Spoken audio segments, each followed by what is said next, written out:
salaamaaleykum wa rahmatullah mbokk yi ñuy déglu di ñu seetaan ñoo ngi leen di nuyu di leen ziara di am mbégte kontante bu baax a baax dellusiwaat ànd ak yéen ci cax yi ak baati wolof yi tey nag ñu andi leen juróom-ñaari cax ñu bëgg a xam rek kenn ku nekk boo ci mën a tekk nga tegg ko ci commentaire yi kon ñu ko cax numéro 1 cax numéro 1 da nga jël benn sant boole ko ak loo xam ne si xale bu judd rek dana ko def soo boolee sant bi ak li nga xam ne xale bu judd rek dana ko def soo ko boolee da lay jox benn cër ci doomu aadama cër boobu ban cër la fu mu nekk ak nu mu tudd. cax numéro 2 bi mooy que ne loo xam ne si maanaam ministre bu ne dana ko soxla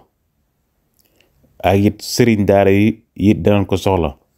soo ko boolee ñoom ñaar da lay jox benn dëkk bu nekk Sénégal bu siiw. loolu ban dëkk la ak fan la nekk Sénégal.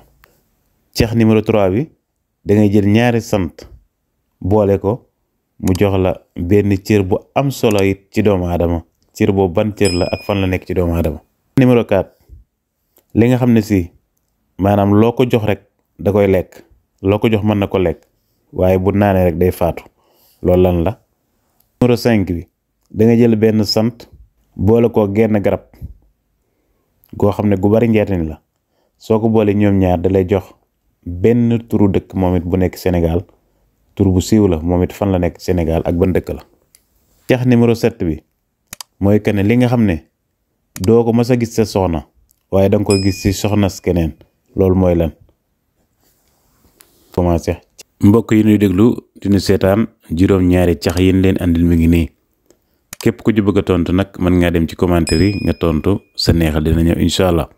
ñu leen jox rendez-vous beneen di leen wax ne yow mi abonné gul ci canal bi abonneel ngir yeneen vidéo yu ndugal rek mu mën a ñëw ci yow directement ñoo ngi leen di jaajëfal bu baax a baax di leen xaar ci tontu yi.